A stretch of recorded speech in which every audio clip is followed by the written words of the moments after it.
Is it wrong to call your man a king, and is virginity a social construct?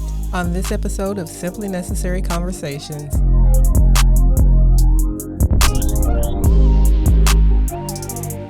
So first up for trending topics, we have Miss Monique went on Shannon Sharp's show. I don't know what he calls it. It's a podcast? Yeah. Oh, well, maybe we need to have him on the show. Hey, I Shannon. wish. But he's been known for bringing on celebrities and them having some controversial takes or saying things that get people talking, most notably Cat Williams, and now people are talking about Monique's interview. So someone on Twitter said, or my apologies, X, not Twitter. Yeah. Thanks, Elon. But anyway, so someone on X said, Monique loses me every time she reverts to male worship. Calling a man a king who has no kingdom only creates a narcissist. And then someone responded and said, her husband deserves to be called a king. If the losers you date don't, then don't call them one. Y'all's personalities being formed around hating men still centers men.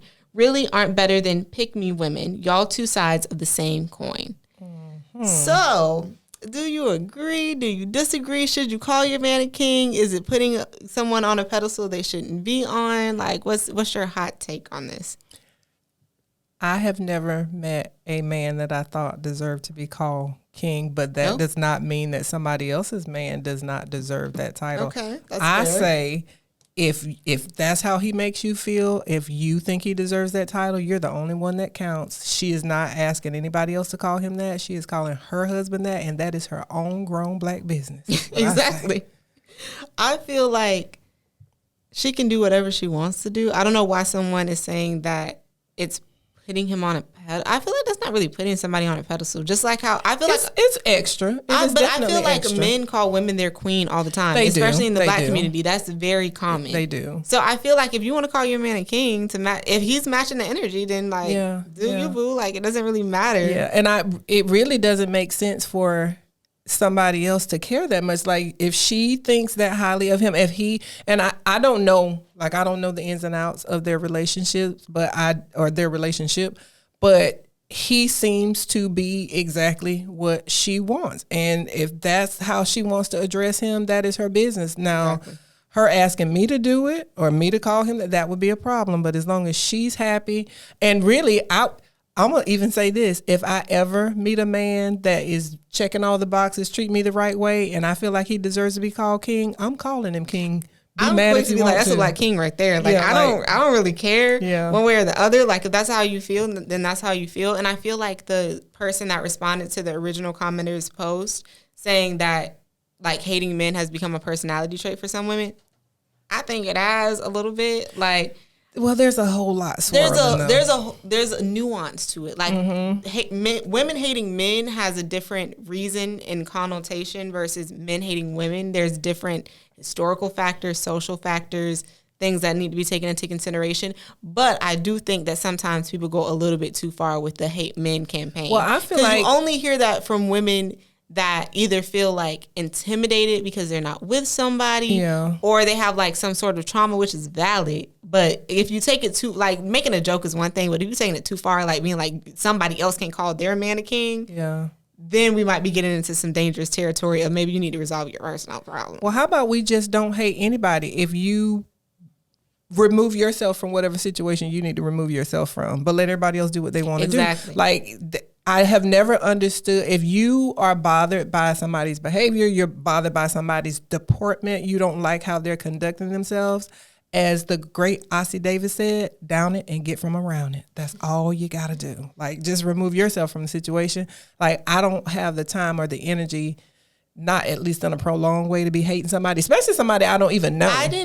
When I saw the clips from the interview, I didn't even think twice about her calling her man a king, because she always is talking about that man. Like, she always is writing for her man, regardless of whether I think she should or not. I don't know anything about Sir. I don't know him. Like, he's not my man. I don't care. Yeah. But I didn't think anything about her saying that he was a king, because if he a king to you, then more power to you. Great for you, sis. I'm happy to see y'all in love. Like, they've been together for a while. I mean, and he seems to make her happy. He seems to be happy. And then Shannon said something during the interview, and she was like, something was about like somebody like complaining about her talking about her man, whatever. I think she might have name dropped Tiffany Haddish. I think Tiffany Haddish was shading her man. Shannon was just kind of like, oh, like, how are you judging somebody and how they interact with their man when you don't have a man? Like, now, see, and I think even that, I don't even like when people do that. Like, just everybody as what was the guy? Rodney King. Can't we all get along? Like, can we just all get along? I mean, there are. I think you need to choose your specific battles and not turn it into a war. There are moments when maybe somebody needs to be checked. If you come from me personally, then I'm going to unleash all that I can unleash on you. But just you out there swirling in the wind out and not having anything to do with me. Call your man, whatever. In the Bible, Sarah was told to call her husband Abraham Lord. So, like, people can pick and choose, call him whatever you want to.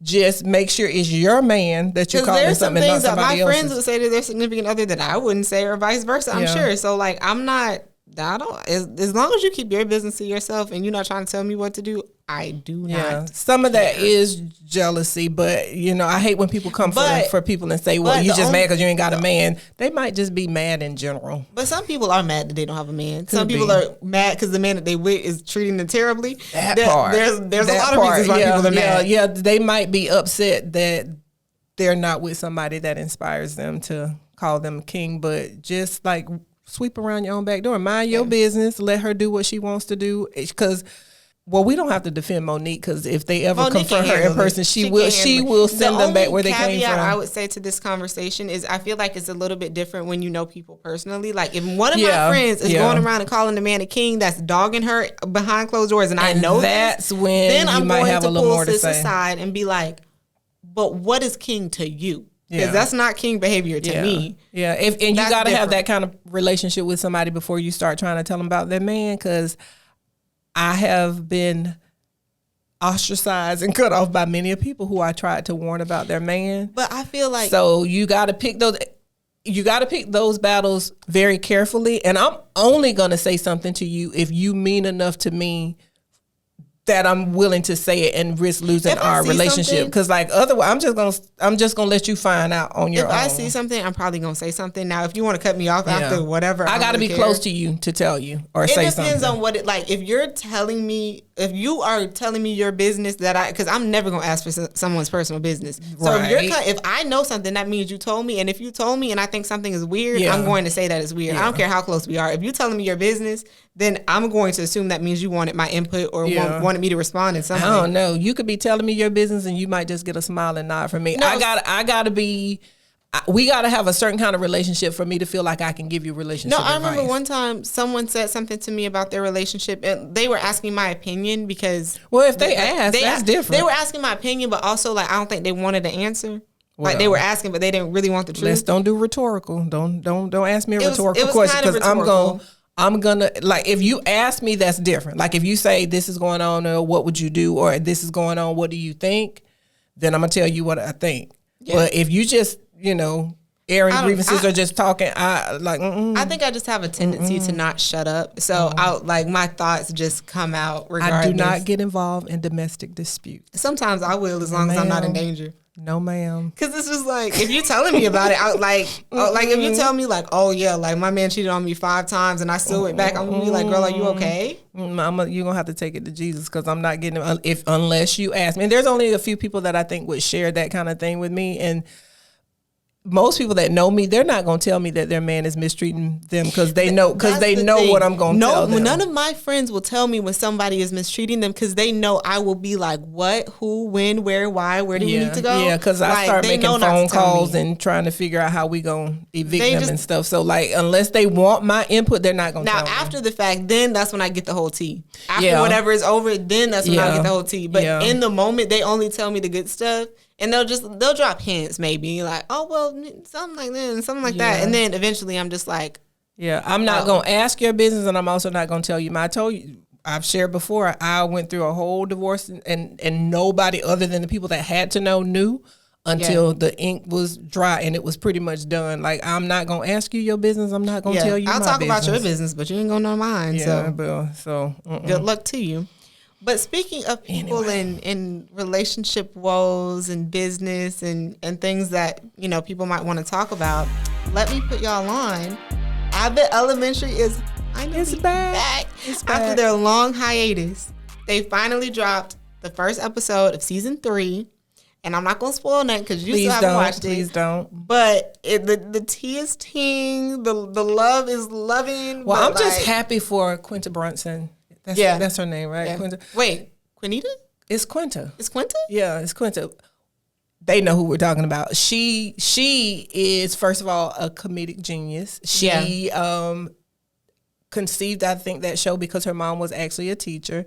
I mean, she is just her deadpan, like, she's just so funny without being slapstick funny. Like, the show is very well written, and I want to be Ava's best friend. Like, I love Ava so much. I love Ava so much. When you watch the new episode, you'll be like, yeah, Ava's a vibe. I love Ava. Like, I wish that I had a friend in real life that was an Ava. Because that's somebody that's just gonna say it. Like, she's gonna say it.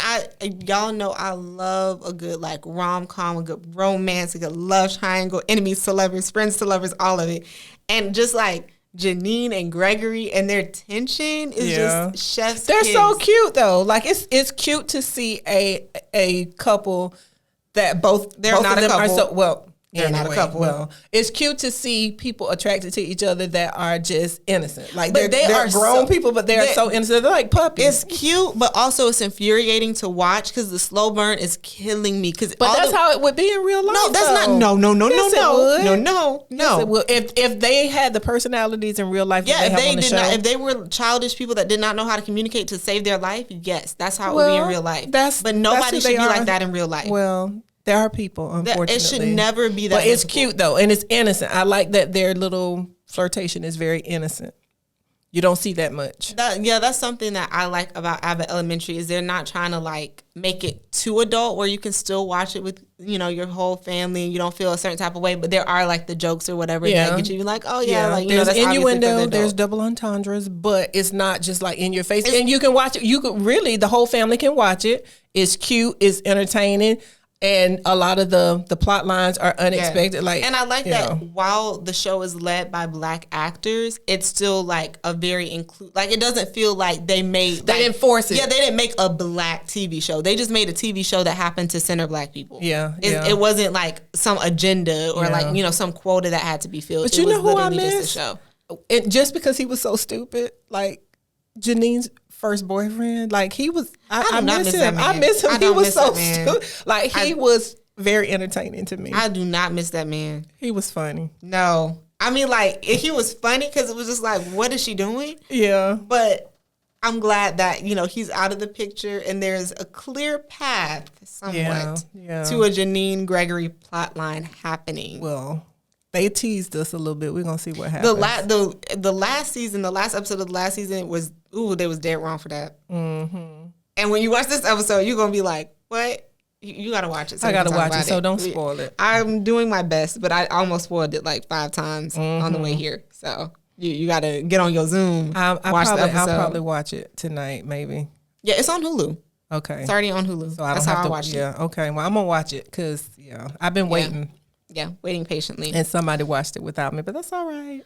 But speaking of videos and education, Planned Parenthood released this video that's intended for middle and high school students specifically. So, as a teacher, you can give your expertise with your years of experience. But they said that, basically in the video, they said that virginity is made up.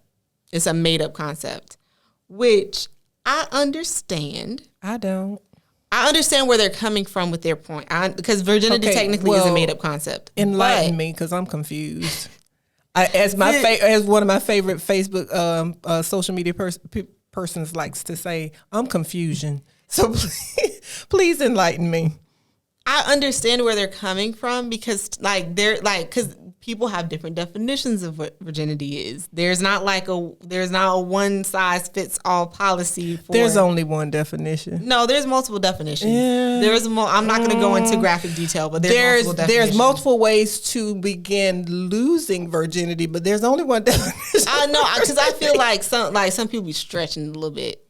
They stretch the definition a little bit in order to hold the status. Okay, those people that are stretching it, that's what I mean. There's different levels to which people, I guess, can lose virginity, but there is virginity and then there's not virginity. Like, yes and no. Well, yes and no. But the point is they say that virginity is made up. And they're specifically teaching it to middle and high schoolers, which I like.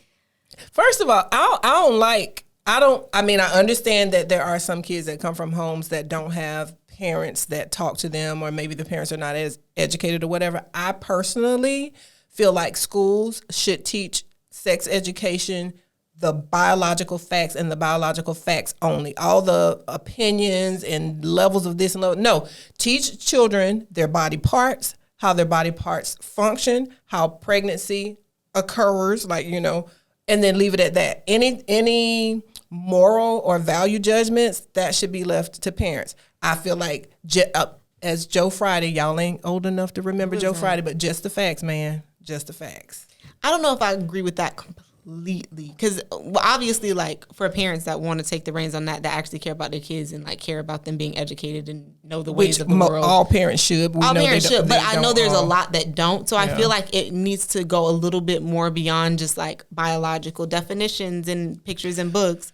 But yeah, I feel like it's a slippery slope, though. It's a slippery slope. I feel like this is going too far, because I feel like Planned Parenthood, their whole concept is protecting women and making sure that teen pregnancies don't happen, offering protection, all of that type of stuff. So I feel like saying that virginity is a made up concept to middle and high school is just going to make more. See, and that's what I mean. So them more necessary. If I am a devout Christian or a devout Muslim or devout pick a religion where I teach abstinence to my child, and then the school is teaching them that virginity is a made up concept, that conflicts directly with my moral compass. And I have a problem with that. That's why I say teach them the parts, teach them how they work. You can even teach them how pregnancy happens, but as far as anything extra, that is not the school's place in a certain kind of way. And I know there's people that are going to argue and say, if they are armed with information, they're more protected, whatever and stuff. But I feel like that's going a little bit beyond. Yeah. And and then as someone that has a little bit of background in education, I know all teachers are not equal. So you may have the teacher, I'm going to make me be the good teacher, because duh. So you may have a good teacher that's going to teach the kids facts and kind of push them towards, I'm going to say safe behaviors. I'm not going to say moral behaviors, safe behaviors. But then if that teacher has compromised morals, or if that teacher has a certain concept of what's okay, and it goes beyond what the majority of the population or what a lot of people would feel or believe, because I'm going to be honest, people can lie all they want. There's no way to be a teacher and not bring your biases into the classroom. I tell my students all the time, I'm going to try to be fair. I'm going to try not to offend you. I'm going to try not to hurt your feelings, but I'm going to always first be Black, because that's the first thing that you're going to notice about me. Second, I'm a woman. So you're going, those biases are going to creep in. And then I'm also a Christian. When I'm teaching, those things are going to seep into what I'm teaching. I try to be fair. I try not to offend my students. And by the same token, somebody that's all the things that I'm not, somebody that, is not a Christian or whatever, their biases are going to creep in. And that's why it's dangerous when you hand off sex education to a school system, because who's running the school system? I don't know if they were planning on this being used in schools, but it was for middle and high schoolers. So I don't know whether they were gonna push this out to school districts and have them I don't know. I doubt in Florida that they would even let that happen. Yeah. But I don't think that it was made to be shown in school, but it's geared towards kids, which I think is wired. A middle schooler should not even be thinking about that. People need to wake up and realize that if you have kids, you got a parent, and you can't dictate to the schools what they are and are not going to do. Well, in a way you can go to PTA meetings, you can go to school board meetings, whatever. You can have some input. But the bottom line is you better be arming your child at home and teaching them your values, your morals at home, because if you don't, you're leaving that hole for somebody else to fill. And that is exactly what you do not want to have. Because everybody that's in the classroom, being a teacher is not necessarily their ministry. It might just be what they need to do to earn an income. And I think I feel like the basis for why an organization would have this conversation is probably because of the stigma of virginity specifically on women, because Planned Parenthood is mainly geared towards women, obviously. Yeah. But specifically towards women. But my hot tea would be, why aren't we promoting virginity for men instead of promoting no virginity for anybody? It would be how I viewed it. It's some people that, because I there's a lot of people of the mind, and I'm on the complete opposite end of it, but there are a lot of people of the mind, well, they're going to do it anyway. They're going to do it anyway, so we might as well, whatever.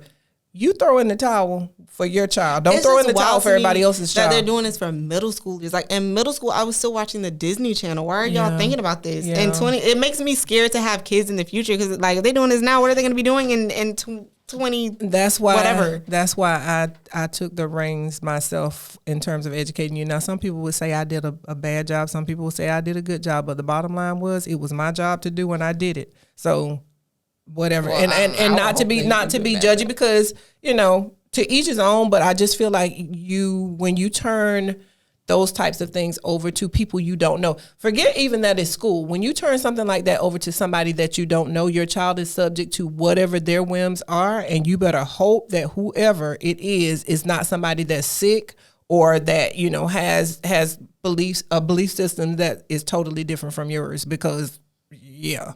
So parents, ask your kids what they're doing in school, be involved, go to the school, ask questions. You have every right to know what your child is being taught. And most schools now have online platforms where you can go and you can look and you can see. And if you're not checking to see what the school is teaching your child, your parenting license should be revoked. Yeah, like I said, I don't know whether they were going to put this in schools, but it was made for people of school age. So just be mindful of what your kids are consuming. If you don't want them to consume this, or if you do want them to consume this, then make it easier for them to see. I don't know.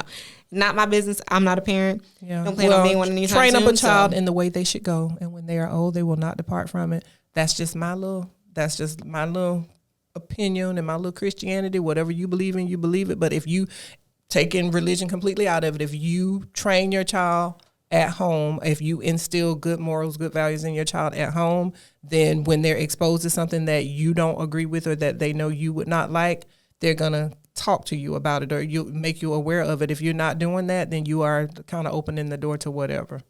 Yeah. Well, while people argue about the definition of virginity, people also argue about the definition of being a cheater. So the Ask a Gemini for this episode is, what is cheating? What makes you a cheater? What is cheating? Because some people be having different definitions. So let's set the record straight for our viewers. At least the Simply Necessary Conversations dictionary for what is a cheater. What is a cheater, or what is cheating? It's the same thing. Okay. It's basically the same. So question. Cheating, the simple answer is, cheating is doing anything with or for someone that is not your significant other that if they knew you were doing it, they would have a problem with. Ooh. That's the simplest answer I can give. As the Kardashians would say, that's Bible. That's what I'm talking about, gospel. If you know that if you're doing it behind their back, then by definition, you know that they wouldn't like it, so that's cheating. If you know that they would not want you to do it, that's cheating. So doing anything with or for somebody that you're hiding from your significant other, I don't care how small it is. I don't care if it's when you go to get coffee, you bring them a cup at work. I don't care how simple or how basic it is. If you are doing it knowing your significant other would not like it, or you're doing it behind their back and purposely hiding it from them, that is cheating. Now, of course, there's... I feel like people think of the obvious, like sleeping with somebody else, kissing somebody, like the obvious things. But I feel like there's like minute things that might not necessarily be cheating, but it's going to make me look at you a little funny. Like, what? Or it's things that like obviously is leading up to cheating that people like for example, one thing that I personally like would not like, which you're going to know why I'm telling this story. But I don't like the concept of work wife, work husband. First, absolutely not. No, ma'am. Absolutely not. You got one mama, one daddy, one husband, one wife. Like, no, you don't have work wife. What you mean a work wife?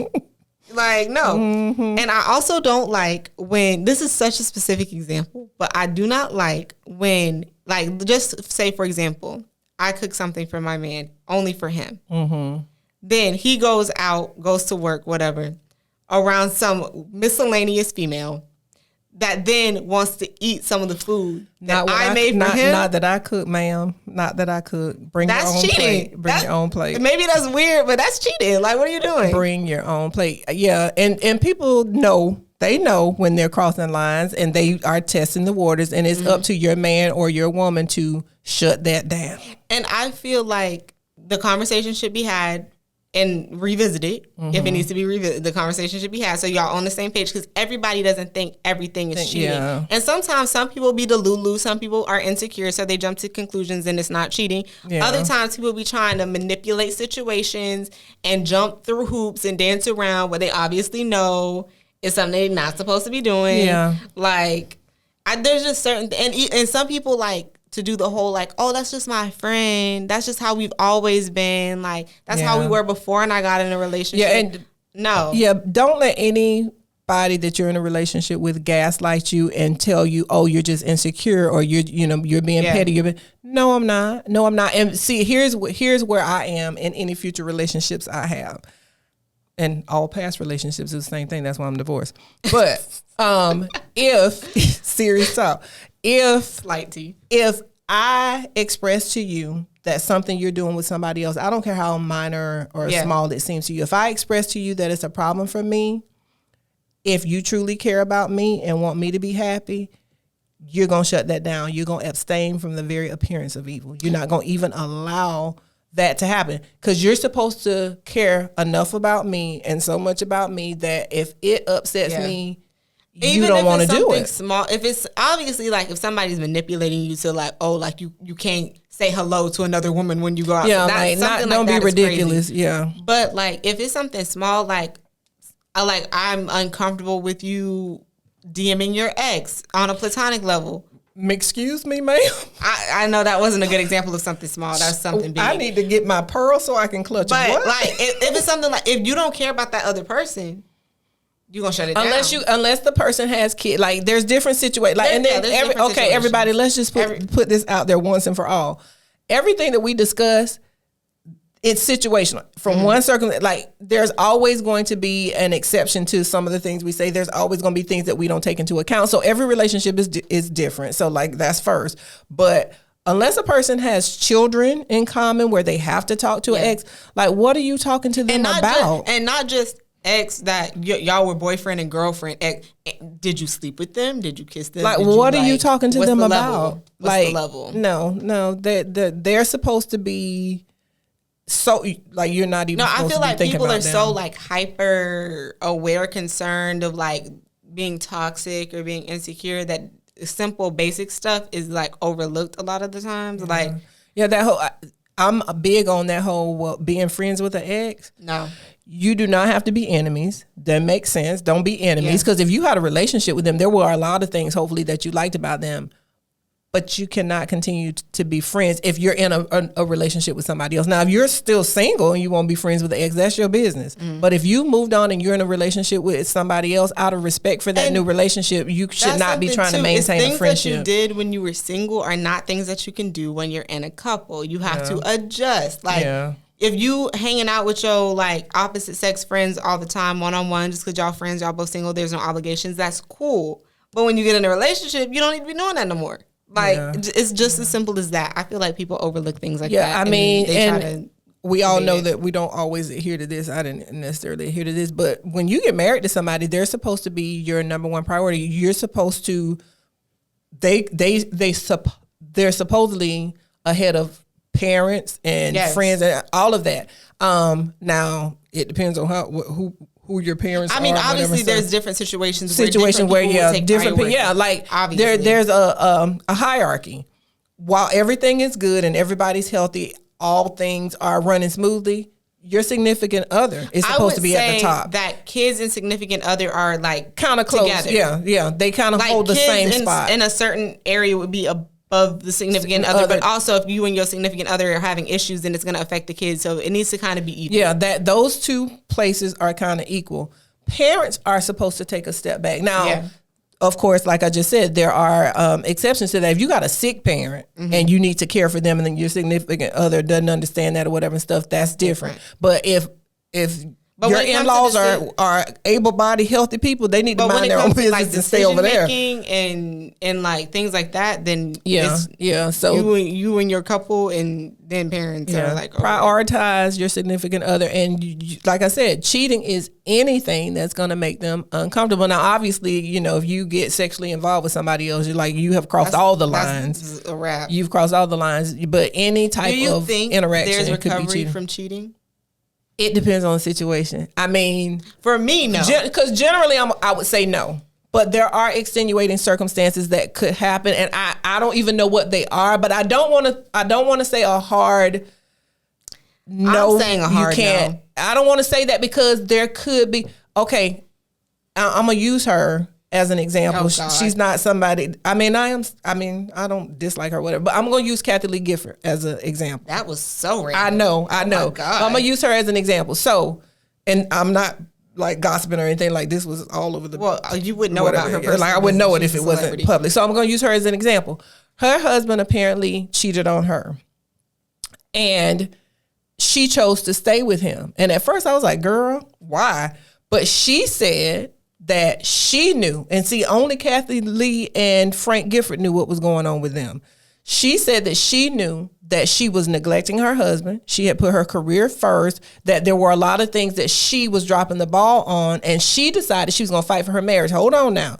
She said she could have divorced her husband and whatever, moved on or whatever, but this was for her. Like I said, individual situations. What would she have gained? She would have been divorced. But then now somebody that she had, deeply cared about, he cared about her, whatever stuff, she chose to stay and work it out. Now she wanted that money. Now I was gonna say, Kathy Lee, his money. Kathy Lee was not a fool. Her, and he's dead now. Exactly. So now, in a way, let's just look. Okay, so let's unpack that. Let's just say that is what it was. Did she not win? She lost her self-respect. She maybe to some people depends on me. Maybe to some people. She stayed with him. They kept the marriage going. He's now gone, and Kathy Lee lived to be able to move on to another relationship. That's how some people would handle it. I personally have too much self-love. I feel like if I have granted you the privilege of calling me your significant other and you being with me, and then you go out and you're with somebody else, go be with that. I feel like that go do that. I feel like that I'm not going to tell somebody else what they should or should not do for in a situation like that. I personally, cheating is a deal breaker for me. Again, that's why I'm divorced. Yeah, that's a deal breaker. That's a deal breaker. That's why for me, I feel like at the first sign of like you telling me you like kiss somebody else, you like slept with somebody else, that means that you were not content in our relationship. And instead of opening your mouth and communicating, you went out and you did something with somebody else. And cheating does not happen by accident. And please don't try to sell me that cray. Oh, I didn't mean to. No, ma'am. No, ma'am. No, you don't accidentally. You have to plot. You have to plan. Because you have to have a mark, and you got to have a target. You got to have somebody that in your mind, like, if something don't work out with my man, if something don't work out with my girl, I know I can get them. And then you got to kind of cultivate that situation while you're still in the relationship. Exactly. And you're doing it clearly if somebody is still with you and you're doing it behind their back, so you know what you're doing. You're creating a backup option for yourself. And people know when they create a backup option. I know people that was creating backup options for themselves. You know when you're creating a backup option, and then you like, okay, well, things aren't going good at home, so I'm gonna go out with this person, and then it just happened, and but I don't think the whole argument, like the Kathy Lee Gifford thing. I mean, that's good. That was her choice. But that's how I don't think the argument of like, I was neglecting my man, and he just had to get some from somebody. No, because I feel like. Plus, two, I wouldn't stay with the cheater because I feel like, and some people would argue this, I feel like once a cheater, always a cheater. Because if you did it one time and I stay, that says to you that, I feel like it is very easy to not cheat on somebody that you love. Exactly. It's so easy to not. It's so easy to not get in that situation. I say it all the time. I probably said it on this podcast before. I still wonder how the person that cheated with somebody thinks that they can now have a relationship and feel comfortable in that relationship. I feel like you got to be a whole fool to stand in front of either a judge or a minister and say love, honor.